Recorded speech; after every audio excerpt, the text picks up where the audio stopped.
गुरु प्यारी साध संगत जी, प्यार भरी आराधा स्वामी जी, साध संगत जी, आज की वीडियो को पूरा ज़रूर देखिए। अगर वीडियो अच्छी लगती है तो वीडियो को ज़रूर लाइक और चैनल को सब्सक्राइब करना मत भूलिएगा। साध संगत जी, आज की जो साखी है सच्ची घटना पर आधारित है। साध संगत जी, जैसा कि आपको पता है कि बाबा जी अपने हर सत्संगी से बेहद ज़्यादा प्रेम करते हैं। तो साध संगत जी, आज की जो साखी है एक सत्संगी लड़की की साखी है जो बहुत परेशान थी और बाबा जी से मिलना चाहती थी। वह हर एक कोशिश कर चुकी थी लेकिन बाबा जी से मिलने के लिए जो है उसे नहीं मिल रहा था। तो वो बड़ी ही परेशान थी। तो एक दिन वह एक सेवादार से भी बात करती है तो सेवादार उसे नहीं जाने देते। तो वह कहती है कि मैं बाबा जी से किसी तरह मिलकर रहूँगी। तो साध संगत जी, जैसा कि आपको पता है कि बाबा जी से मिलना इतना आसान नहीं है, क्योंकि बाबा जी अपने काम में व्यस्त रहते हैं और बाबा जी के पास बहुत ज़्यादा सिक्योरिटी होती है, जिसके कारण बाबा जी से मिलना जो है इतना आसान नहीं है। लेकिन बाबा जी अपने सत्संगियों से बहुत प्रेम करते हैं। जैसा कि आपको पता है कि बाबा जी जो है वह अपने सत्संगियों से इतना प्रेम करते हैं कि अगर कोई सत्संगी सच्चे मन से उन्हें बुलाता है तो बाबा जी उनके पास पहुंच जाते हैं। तो साध संगत जी, आज की वह लड़की बड़ी परेशान थी। उसे समझ में नहीं आ रहा था कि मैं क्या करूं, लेकिन वह बाबा जी से मिलना भी चाहती थी और वह बड़े सेवादारों से बहुत ही बात करती थी, लेकिन उस बात का कोई फ़ायदा ना होता, जिसके कारण वह दुखी रहने लगी और बाबा जी की फ़ोटो के आगे कहती है कि बाबा जी, मैं आपसे मिलना चाहती हूँ, लेकिन मेरे सारे प्रयास जो है वह सफल नहीं हो रहे। आप ही कुछ कीजिए बाबा जी, जिसके कारण मैं आप तक पहुंच पाऊं। और बड़ा ही रोती है और कहती है कि आप ही कुछ कीजिए, और इतना रोती है। तभी उसकी माँ पीछे से आती है और कहती है, बेटा क्या हो गया है, क्यों रो रही हो? तो वो कहती है, माँ मैं बाबा जी से मिलना चाहती हूँ। उसकी माँ कहती है, बेटा तुम्हें तो पता है कि बाबा जी से मिलना इतना आसान नहीं है, फिर तुम क्यों ज़िद कर रही हो? तो वो कहती है, माँ मेरा बाबा जी से मिलना ज़रूरी है। उसकी माँ कहती है, बेटा ऐसी क्या बात हो गई हो कि तुम बाबा जी से मिलना चाहती हो? वो कहती है कि माँ तुम्हें तो अपने हालात पता ही हैं, जब से पिताजी की डेथ हुई है हमारे हालात कुछ सही नहीं है। तो उसकी माँ कहती है कि बेटा इसमें बाबा जी का कोई दोष नहीं है, क्योंकि ये सब कुछ जो है हमारे कर्मों का चक्कर है। तो वो कहती है कि माँ कर्मों का चक्कर बहुत बड़ा है। तो वो कहती है कि हाँ, ये तो तुमने सही कहा है, तो किसी बात की चिंता मत करो, खुद ब खुद सब कुछ ठीक हो जाएगा, सिर्फ बाबा जी पर विश्वास रखो। तो वो कहती है कि माँ अब तक हम बाबा जी पर ही तो विश्वास रख रहे हैं, और क्या पता हमारा बाबा जी से मिलना हो पाएगा नहीं। तो उसकी माँ कहती है, बेटा ऐसे दिल छोटा नहीं करते, हम ज़रूर ही बाबा जी से मिलेंगे, और तुम किसी बात की चिंता मत करो, तुम तो सिर्फ उस परमात्मा पर ध्यान दो, वह तुम्हें खुद मिलेगा। तो वो कहती है कि माँ आपको बाबा जी पर इतना विश्वास क्यों है? तो उसकी माँ कहती है, बेटा बाबा जी हमेशा ही हमारे साथ है, वह कभी किसी का बुरा नहीं करते, वह तो हमेशा ही हमसे प्रेम करते हैं। तो वो कहती है कि माँ मैं बाबा जी से किसी भी तरह मिलकर रहूँगी। तो वो कहती है, बेटी जिद मत कर, जब बाबा जी की मर्ज़ी होगी वह तुम्हें खुद ही अपने पास बुला लेंगे, ऐसा जिद कर क्या फ़ायदा है? तो वह कहती है, माँ कल शनिवार है, कल हम डेरे में बाबा जी के दर्शन का प्रोग्राम है, कल चलेंगे। उसकी माँ कहती है, बेटा तू चली जा, मैं परसों जो हूँ संडे को जाऊंगी क्योंकि मेरी तबीयत ठीक नहीं है और वहाँ पर रुकना पड़ेगा। तो वो कहती है कि माँ, चाची जी के साथ मैं चली जाऊँ?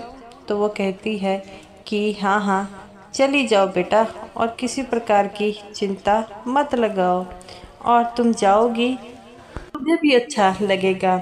तो वो कहती है कि कल मैंने सेवा वाली बस जानी है डेरे जाने के लिए, तो मैं उसमें चली जाऊंगी। उसकी माँ भी खुश हो जाती है कि चलो उसकी बेटी जो है वह जाएगी। वह बड़ी ही खुश होती है और उसकी बेटी भी बहुत ज़्यादा खुश होती है। और जब सुबह होती है तो उसे आवाज़ लगाई जाती है, तो वह पहले से ही तैयार होती हैं।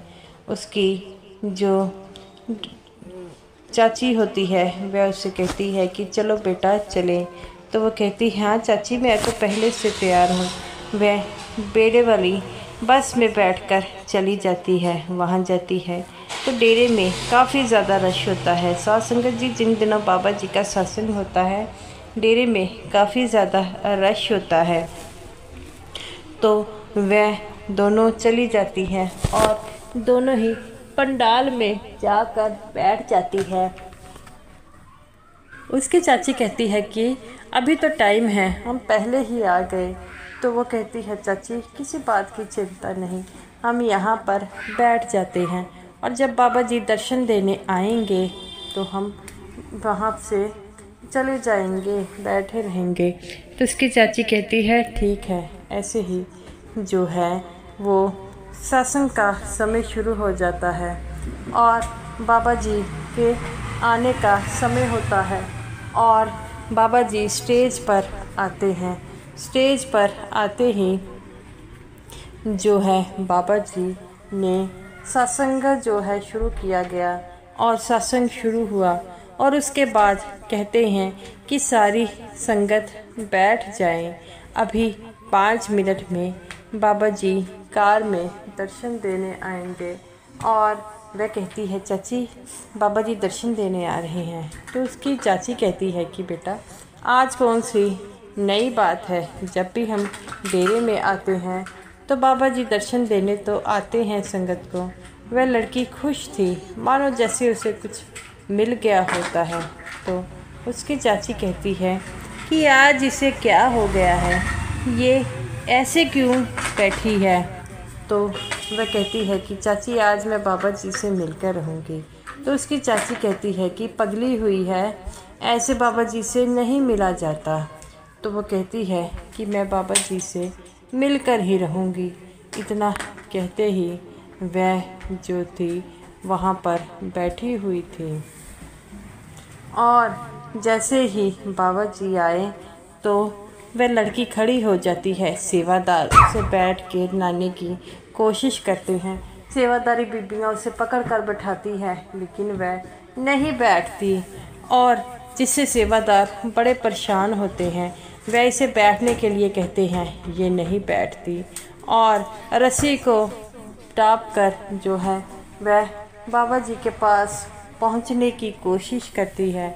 सिक्योरिटी गार्ड उसे रोकते हैं, लेकिन वह नहीं रुकती और बाबा जी की कार के आगे रुक जाती है। तब बाबा जी कहते हैं सिक्योरिटी गार्ड को, हट जाओ। तो वह बाबा जी को देखकर रोना शुरू कर देती है। बाबा जी कहते हैं, बेटा क्या हो गया, क्यों रो रही हो। और जैसे ही बाबा जी कहते हैं वह फूट फूट कर और रोने लग पड़ती है और कहती है कि बाबा जी, मैं आपसे मिलना चाहती हूँ। तो बाबा जी कहते हैं, बेटा ये कौन सा तरीका है मिलने का। तो वो कहती है, बाबा जी मैंने बड़े प्रयास किए, लेकिन मैं आपसे मिल नहीं पा रही थी। तो पापा जी कहते हैं, बेटा ऐसी कौन सी बात है जो मुझसे बिना मिले नहीं हो सकती। तो वो कहती है, बाबा जी आपको पता होगा।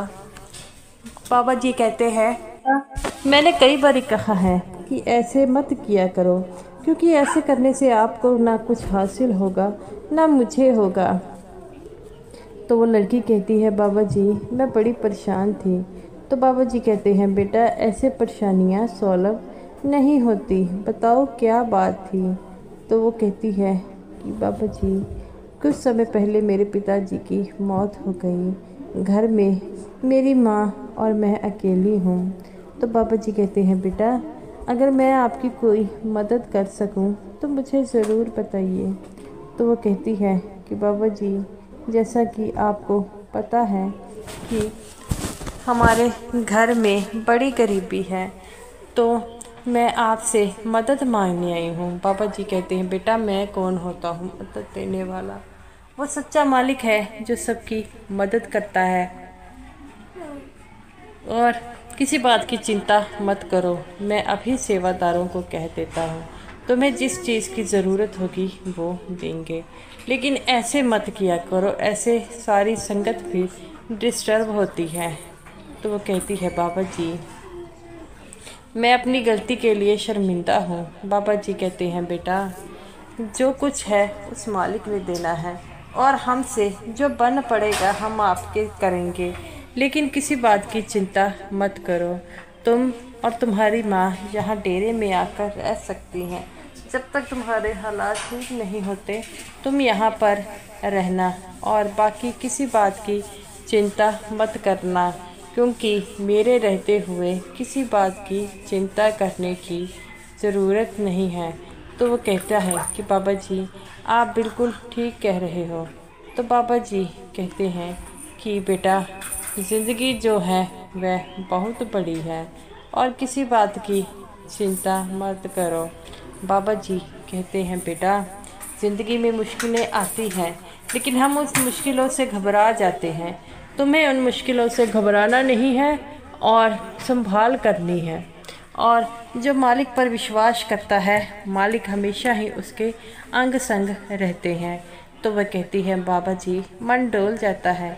तो बाबा जी कहते हैं, बेटा मन को भी हमने समझाना है। मन हमसे गलत काम कराता है, लेकिन हमें वह गलत काम नहीं करना है, हमेशा ही मालिक पर विश्वास करना है। जो मालिक पर विश्वास करता है, मालिक उस पर साथ देता है। और ज़िंदगी में उतार चढ़ाव तो सबके होते हैं, तो किसी बात की चिंता मत कीजिए, सिर्फ उस मालिक पर यकीन रखें।